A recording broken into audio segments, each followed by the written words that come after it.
So we left off in chapter 34, or starting off in chapter 34. We met this young man named Elihu, and he got upset with Job, and he got upset with Job's friends because they couldn't rightly find a reason that Job was going through all this turmoil and conflict and persecution, and they was mad at the friends because they wasn't able to tell why Job was going through this, and they were mad. He was mad at Job because Job had proclaimed to be righteous, somebody that didn't deserve what he was going through, and it offended Elihu because Elihu looks at it like this: God is not unjust. He's not going to cause harm to somebody that don't deserve it.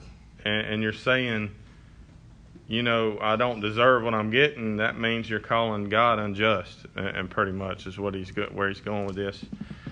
You got to remember that none of them seen the first two chapters. They don't know what's going on. They don't know that the devil is in the middle of all of this, and that we can live and learn from Job and how he responds to all this tragedy in his life. He lost his family, he lost all of his possessions. His wife turned on him, told him to curse God and die. And he never cursed God, even went as far as to saying, even though he slays me, or even if he slays me, I'm going to, worship him. We're going to get into Elihu's. When he started out, Elihu kept saying, "Hear my words, hear my voice."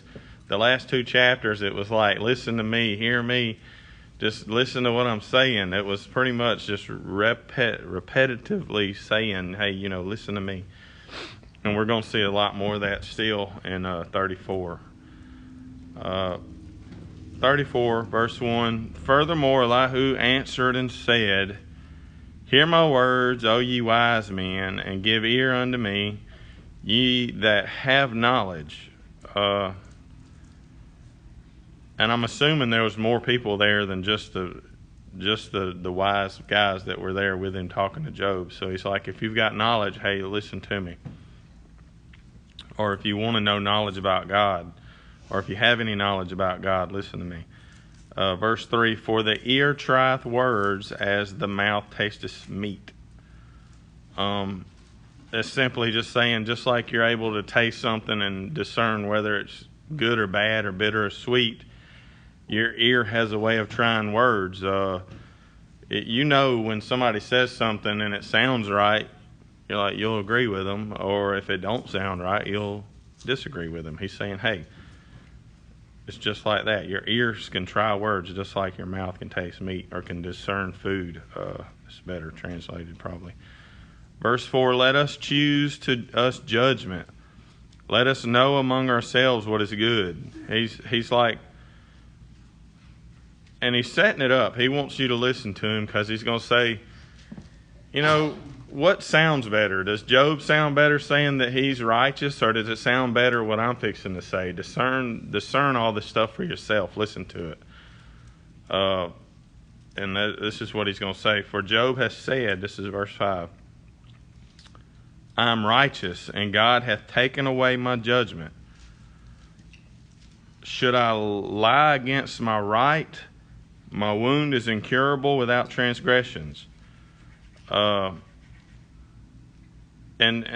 it's probably better translated. Job says that I'm innocent, but God denies me justice.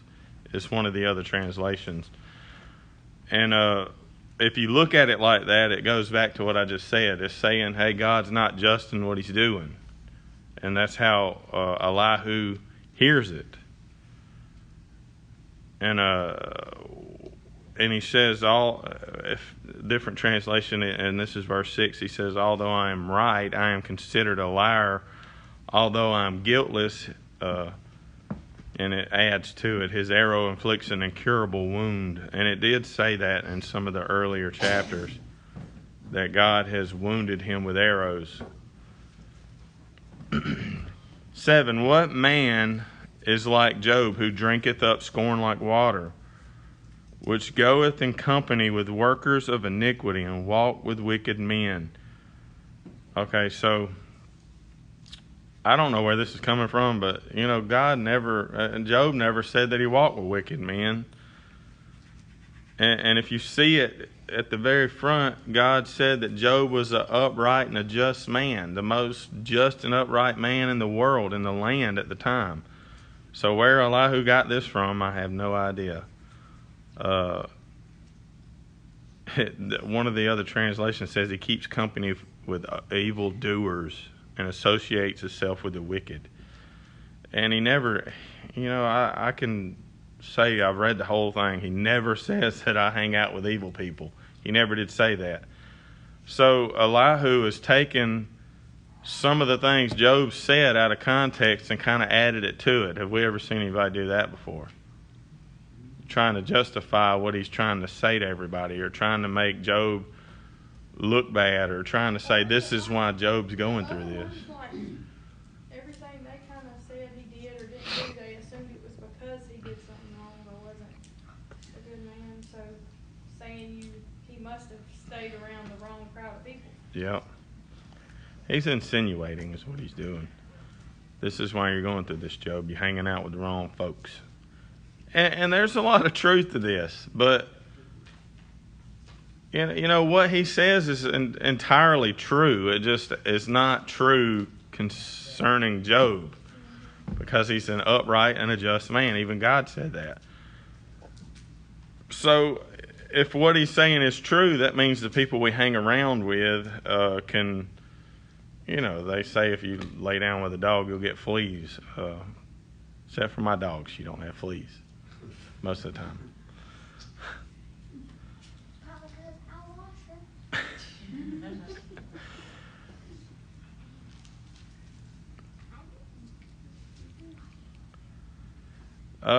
Verse 9, and this is another accusation. He says, "For he hath said, it profiteth a man nothing that he should delight himself in God." Job never said, it may look like it. He may be going through all this stuff and saying, God's doing all this stuff to me, and it might look like, a lot of your actions portray a thing, and maybe that's what he's seeing, but he never said that it don't profit a man that he delight himself in God. And I just quoted it a while ago, and Job said, even though he slays me, I will worship him. And that's not a sign of saying, hey, don't delight yourself in God because it don't profit you to do that. Job never said that. Delight himself in God means to please God. Therefore, this is verse 10, hearken unto me, ye men of understanding, far be it from God that he should do wickedness, and from the Almighty that he should commit iniquity. He's saying God's not going to do anything wicked, and he's not going to do anything in iniquity. It's kind of like saying you get what you deserve, kind of like reaping and sowing.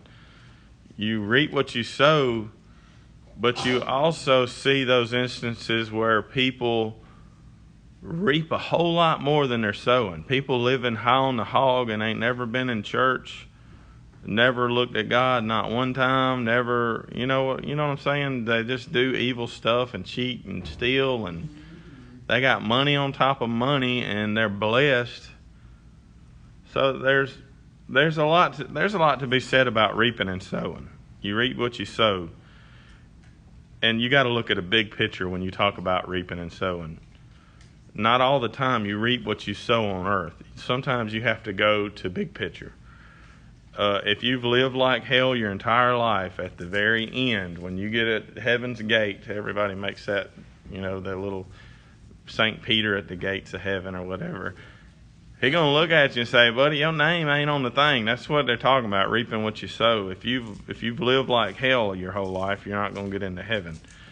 We do see reaping and sowing here on earth, but it ain't, it ain't always just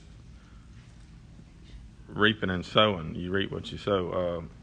There are some exceptions sometimes. It ain't just a law that it's going to fall like that every time. Eventually, things will catch up to you. And that's what he's saying. You've been doing all this stuff, and this is why you're going through this. You've been hanging out with these people. You're telling folks that it don't do any good to delight in God or to please God. And Job never said any of that stuff, and if he did, it wasn't documented. So there's no way that he said that.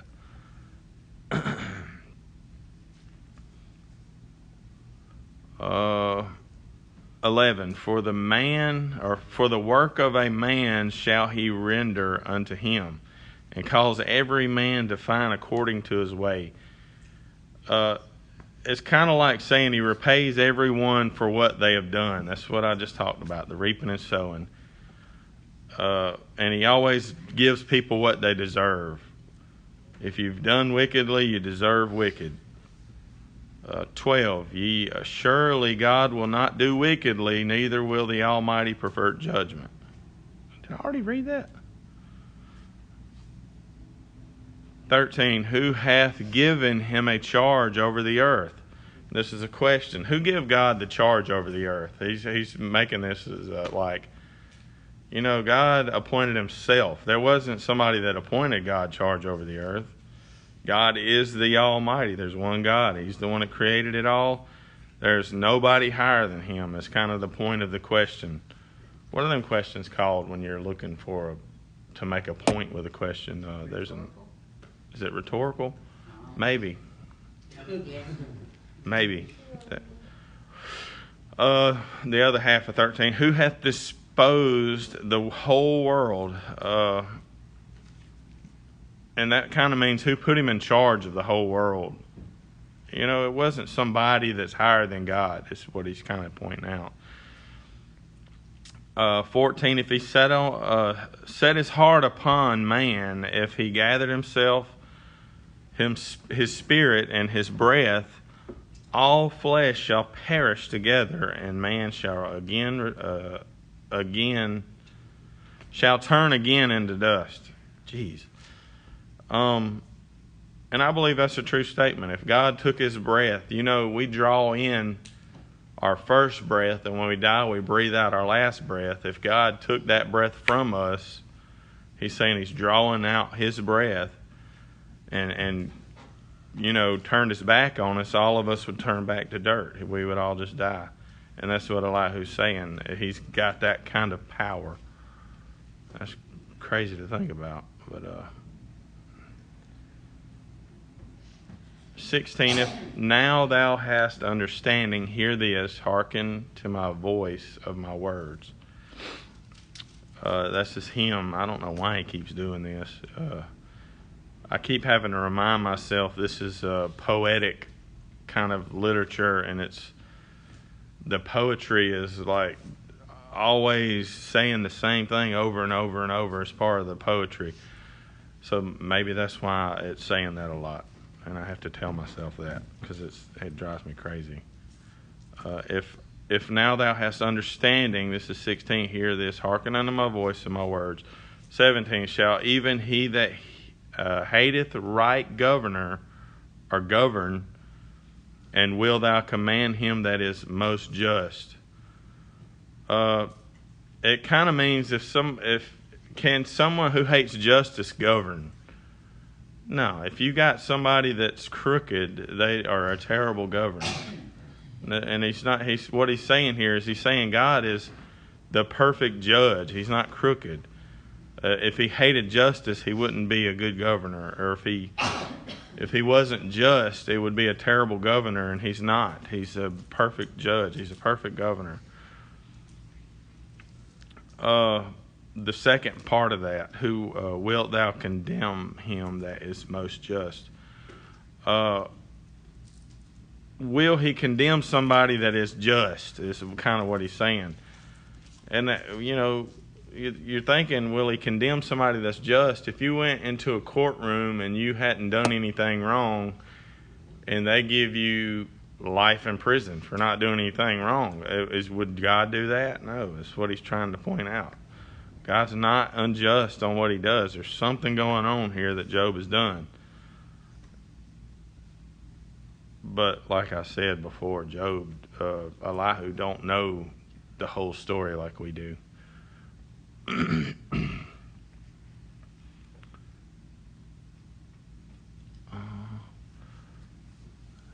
Is it 18? Is it fit to say to a king, "Thou art wicked," and to princes, "Ye are ungodly"?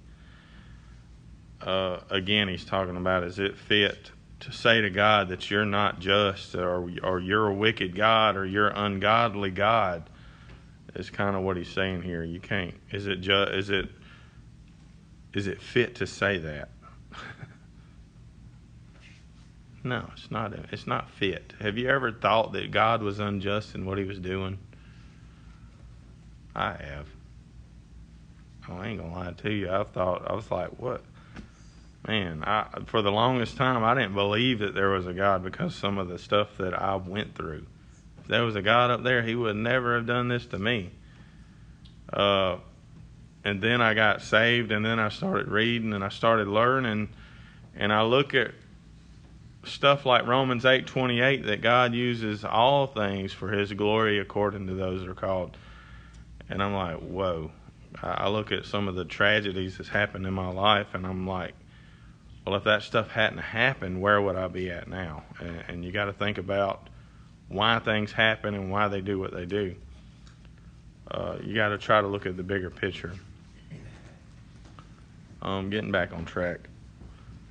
How much, this is 19, how much less to him that accepteth not the person of princes, nor regardeth the rich more than the poor?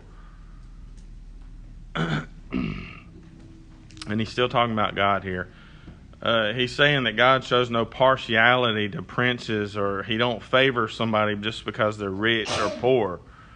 God, well, it's going to say it here in a minute. 20, in a moment shall they die, and the people shall be troubled at midnight and pass away, and the mighty shall be taken away without hand, for His eyes are upon the ways of man, and He seeth all his goings. Did I skip any right there? Yeah, 19, you didn't read the last one. Oh, I didn't read all of it. This is what I was trying to get to. I'm sorry. So he don't look at people rich or poor. He don't look at people of their stature. And this is why. For they all, this is the other half of 19. I cut myself off. For they all are the work of His hands. Did you realize that God created all of us, and just because you're the president, or if you make $200,000 a year, or if you live in a cardboard box, God looks at you the same? And that's a true statement. That's New Testament stuff that can back that up. Because He created you. He loves you. He created you for His pleasure, not for you to get rich here on earth and Him to say, "Hey, good boy." That's not what He's after. He wants you, not all your earthly stuff. I'll just reread. 20, in a moment shall they die, and the people shall be troubled at midnight and pass away, and the mighty shall be taken away without hand. You know, God can make mighty men just fall over with a heart attack, or take them at nighttime. He can make you deathly sick in the middle of the night. He can make things happen, and He's, all powerful is the kind of the concept here. And it says in 21, for His eyes are open to the ways of man, and He seeth all his goings. That means that He can see everything that you do. He looks at everything that you do.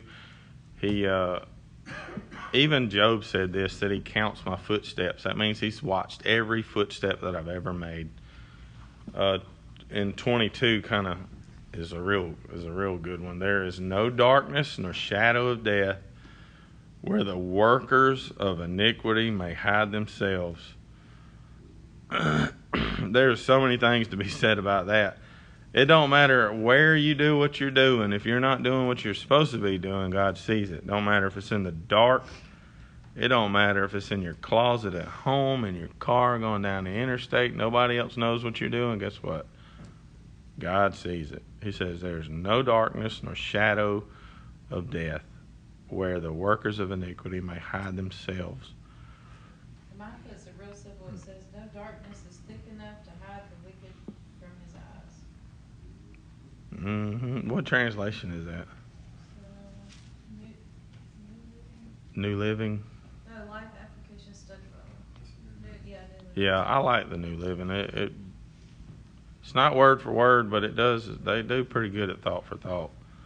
It'll give you some. It'll make you think. I read every translation there is, like everyone in the same. And I read it to Lily. Where's Lily? I read it to Lily last night, and she goes, "That's way different." I'm like, "Yeah, it is. They just make up words and just throw in there." But if you go back to the Greek and figure out what it means, they usually are using Greek words and the tense that it's being used in, and they kind of add words, but it's because they have a reason to. So you got to be careful when you look at some of those, though. There's something special about the King James version. That's what mine is. Yeah, that's what mine is. That's what we're reading out of is the King James. There's something special about it because the way that it's written, it's kind of like it reveals things and it conceals things. And until you're ready for them, a lot of times you don't even notice them. If you read one of those translations that just flat out puts it out, it usually don't bring the conviction, and it don't bring the thing that you need it to do most of the time. It's about like the difference between reading a book and having somebody sit down and talk to you person to person. Or, it just means a little bit different things because you got to dig and dig and dig when you start reading this 400 years old text and they're using these weird words and it gets confusing for sure. Yes. But when you finally figure it out, it means more to you. And everybody comes in on Sunday morning with the Spirit on them, just like we can shake these walls. Well, God can shake these walls. You get some, let's get down. With the praising of our Lord and Jesus Christ, Okay. All right. Thank you, Lord. Amen. So there's a lot to be said about, you can't hide your iniquities. You can't hide what you're doing. And that's one of the main things that helped me stop a lot of the things that I was doing that I wanted to stop doing. I seen this little sign. And Audie got me one of these signs. I guess they found it somewhere, and we hung it up in the house. It says, "I saw that," and then at the bottom it had like little quotations, God. If you are doing something you ain't supposed to do, you're looking at stuff you ain't supposed to on your phone, you're talking to somebody you ain't supposed to, and you kind of feel like there's something on your shoulder saying, "Hey, what are we doing here, buddy? I can see what you're doing," I kind of see the little head poking over my shoulder, looking over my shoulder, kind of deal.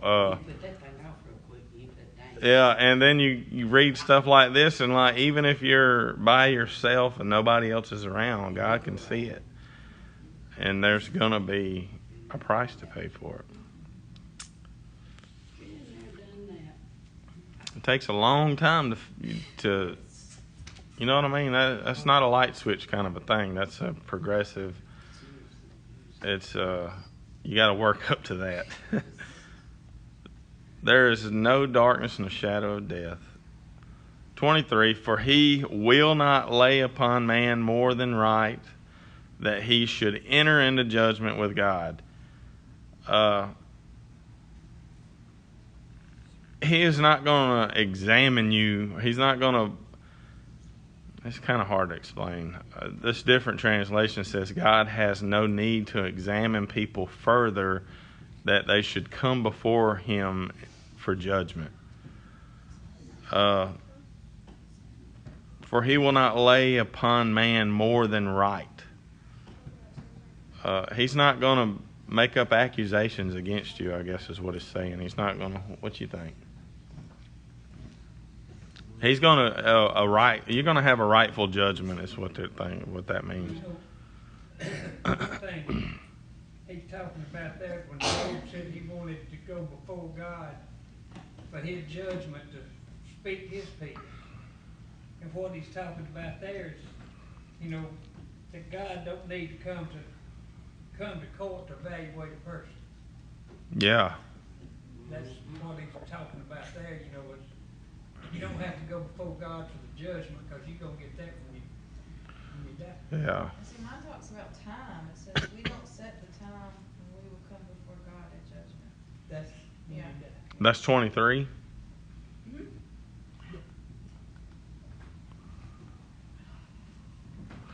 It's just so hard to. Yeah, it is.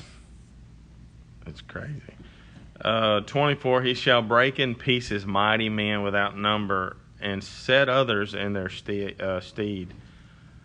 That just means that he can take kings down and put people in their place. And it's weird to think about. Our presidents and all the people that are run this place are put there by God. Whether you believe it or not, they are there because God appointed them to be there. That's a hard one to chew, And just as easy, God can take them out and put people in their place.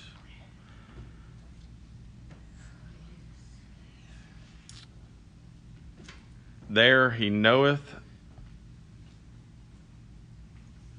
This is 25. Therefore he knoweth their works. He overturneth them in the night, so that they are destroyed. He striketh them as wicked men in the open sight of others, because they turned back from him, and would not consider any of his ways. And these three statements here kind of pointed to Job, because he was the righteous man. He was highly looked up to, one of the richest men around there, and he's saying, you know what, you got overturned in the middle of the night, all this stuff happened to you. He struck them, he struck the wicked man. He's pretty much telling Job he's a wicked man. He's been hanging out with wicked folks. There ain't nothing you could do in the dark that God can't see. Evidently he's been doing something in the dark that he's seen, and this is why you're going through all the stuff you're going through. And God does that to people because they turn their back from him in 27 and would not consider any of his ways. You got to constantly look at who and what and subject, and trying to put all this stuff. If you just read it and read and read, you get lost on who he's talking to or what he's talking about. I know I say things about kings or whatever, but all of this stuff is pointed right back at Job. You got to look at it in context. 28, so that they cause the cry of the poor to come unto him, and heareth the cry of the afflicted. So Job is now poor. He don't have anything, and he's afflicted. God's done that so you would come to God, and he would hear your cry. When he giveth quietness, this is 29, who then can make trouble? And when he hideth his face, who then can behold him?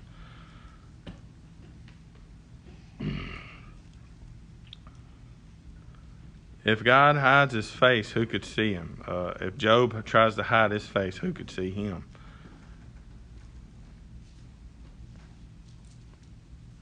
It says, whether it be done against a nation or against a man only. God can hide his face from a nation or just a man. This is talking about God here, isn't it? 29, I'm going to reread it. When he giveth quietness, who then can make trouble? And when he hideth his face, who then can behold him? Whether it be done against a nation or against a man only. There's a lot of times you see in the New Testament where Jesus, like when Jesus came back, for instance, he made them blind to the fact that who he was. You remember that on the Emmaus Road? Jesus was walking with the guys and they didn't even know who he was. Well, God's got the ability to make himself unseen. And I'm guessing that's what he's trying to say here. Even to a nation, he can make himself unseen. And we kind of, I guess if you're lost, you could see that. Where if you're a lost person, you don't know how God works, you're not going to see God.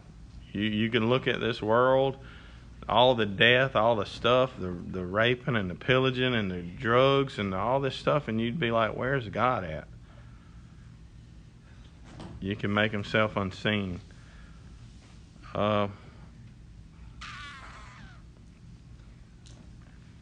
30, that the hypocrite reign not, lest the people be ensnared. Surely it is meet to be said unto God, I have borne chastisement, I will not offend any more. Ow. So in this other one, he says he hides his face from nations and people, and it says to keep the godless from ruling, from laying snares for the people. Now I don't know how that came from this. It does not make sense to me. But the second part is good. 31, he says, surely it is meet to be said unto God. And that means, suppose you say something to God. Say, I am guilty, but will not offend no more, is what this means. I have borne chastisement. You know what? I deserve chastisement, but you know what? I'm not going to do that no more, is what 31 means. I'm not going to offend you no more. I'm going to stop doing what I'm doing. It's kind of like saying I'm going to repent. I'm going to stop doing what I'm doing, and I'm not going to do it no more. 32, that which I see not teach thou me. If I have done iniquity, I will do no more. And this is part of the poetry. It's just re-saying it. I see my, you taught me, I'm going through all this stuff. I've learned from my iniquities. I've learned from what I've done. I'm not going to do it no more.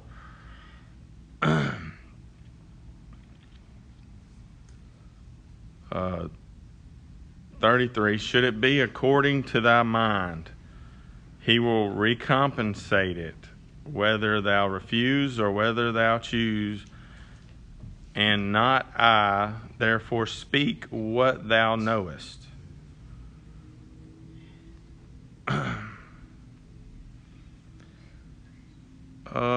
This other translation is weird. I don't know why it's got to be so hard to understand. This other translation says, should God then reward you on your terms? And I'm guessing, should you say, since I've decided not to do what I'm going to do, I'm going to repent, I'm not going to do it no more, will you be rewarded for doing that? And that was a question. You must decide not. So tell me what you know, is what it says. We need to go a little further. Let man of understanding tell me, and let a wise man hearken unto me. I'm guessing that's a question to the people that Elihu had. 35, Job hath spoken without knowledge, and has words, and his words without wisdom.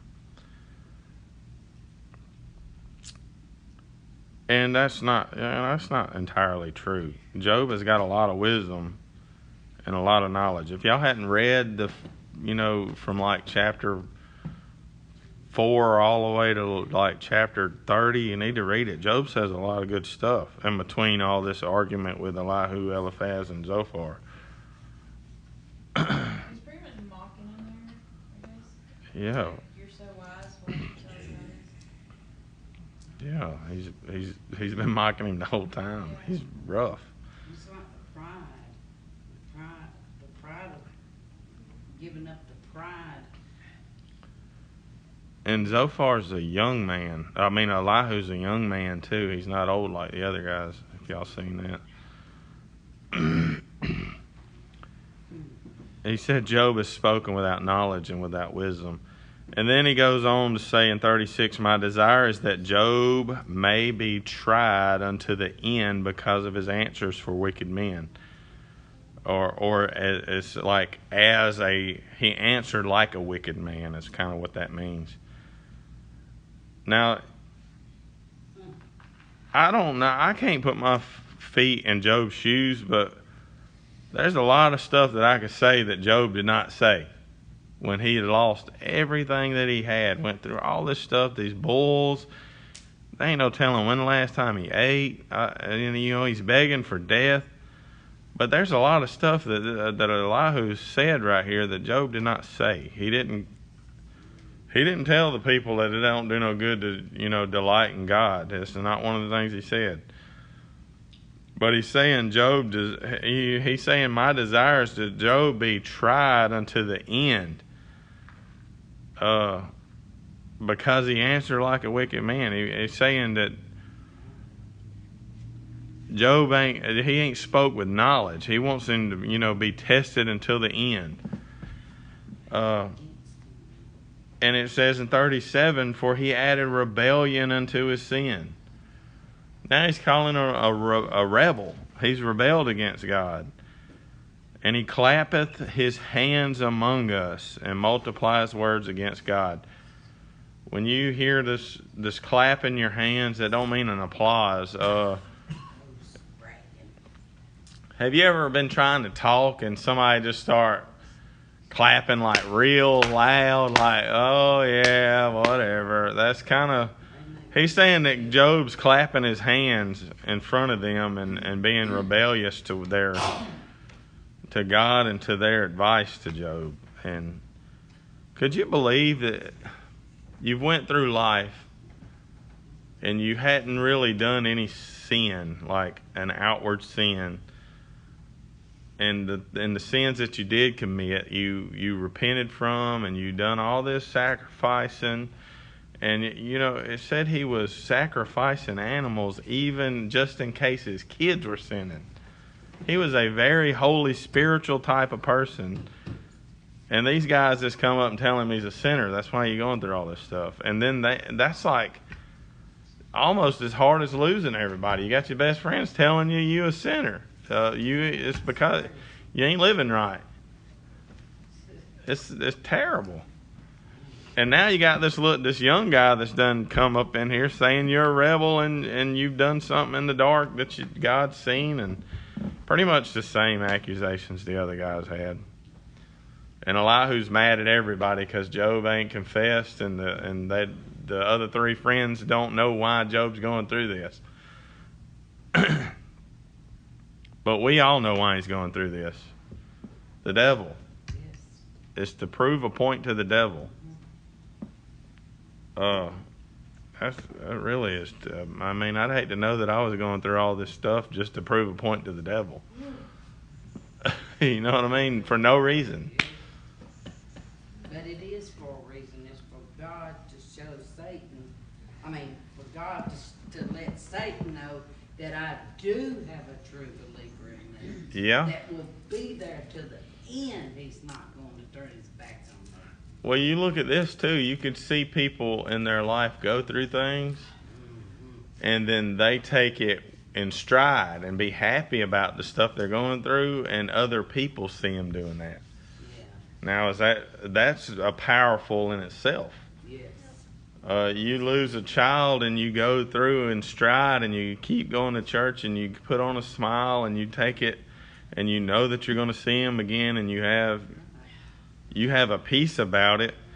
Well, when the lady next to you at church loses their child, they can, you can use that, God, and they'll say, I'm not going back. or they can use the person that went through it to help. You know what I mean? Yes. That's how we're using Job. How many millions of people have learned and looked at Job's whole story and says, maybe there's a bigger picture of why I have cancer, or why I'm dying, or why all this stuff happened. Whenever a person says to me, I've said before, Lord, will you take and use me any which way you want to, Lord? Now, you better be careful when you say that, because now he will use you if you're a willing vessel. Mm-hmm. And, so somebody told me, you better watch what you say. So I said, listen, if I take my last breath, I'm gonna open my eyes before the Lord. When he gets ready for me, I'm ready. I'm ready. I mean, so you see what I'm saying? But a lot of people though, I mean, you know, even me. I mean, you There's a lot to be said about that. If you know that, if you know that you are going to wake up in heaven if something happens, that makes the light bill not seem that big of a deal. You know what I mean? Absolutely. We can sit in the dark. Hey, we still going to heaven. Woohoo! Amen. You know what I mean? The truck gets repoed. You know, I needed some exercise anyway. You know what I mean? Right, hey, whatever. You see what I'm saying? We're going to heaven. Me to have this right now. He's put me through a test. I'm just saying, Yeah. being a Christian, you ought to be happy. Yes. You're going to go through stuff. Point in case, Job, upright man, a most upright and righteous man in the land goes through all this stuff for no reason other than God is almighty and just in all that he does. And we're going to see that Job never gets, and none of us get the question answered, why does bad things happen to good people? That's always my question. And God comes into the thing. He rebukes all of Job's friends and pretty much says, was you there when I done this? And was you there? We're going to read it soon. It ain't going to be long. But what you're supposed to be taking from this is, you know what? God is the Almighty. There ain't nothing you can really do to change anything, and he is going to do what's best for you. I like looking at that timeline. I pulled out that string and put the dot on the string, and I moved like the string is the width of this room, and this one little dot represents your 70 years on earth. But you walk all the way across the room and you grab onto the string on the timeline and look back at this dot. I mean, all the stuff that even Job went through is going to look like a speck compared to eternity. Job lived to be about 150 years old. They think that he was around 70 when this happened. And it lasted for a few months. I don't know how long exactly. It don't really say. But 1,000 years from now, when you look at your earthly life, that month or 3 months or year or whatever it was, is it going to seem like that big of a deal? Then what made me think about that is Lily was having a meltdown because she couldn't tie her shoe. And I'm thinking, when you get 35 years old, this is not even going to cross your mind. You're having a meltdown, ruining your whole day because of your shoes not tied, and you're making a big deal out of it. Seriously, I mean, just look at it. All the pain that you went through, all the stuff that's happened. That far down the road, how small is it going to look? It's petty compared to eternity. And you're going to live forever no matter what. You're going to live in hell or you're going to live in heaven. There ain't no purgatory, none of that. You're going to live forever. And I'm pretty sure when you're sitting in hell looking back, you're going to be like, man, I wish I would have done things a little different, you know.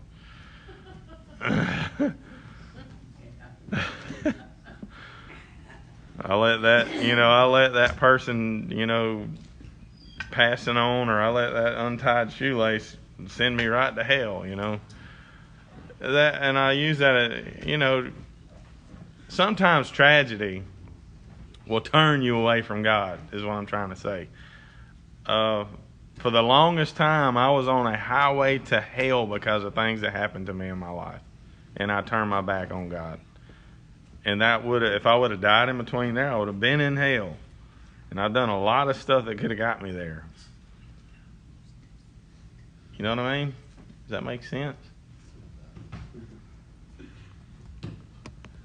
I guess we can close out.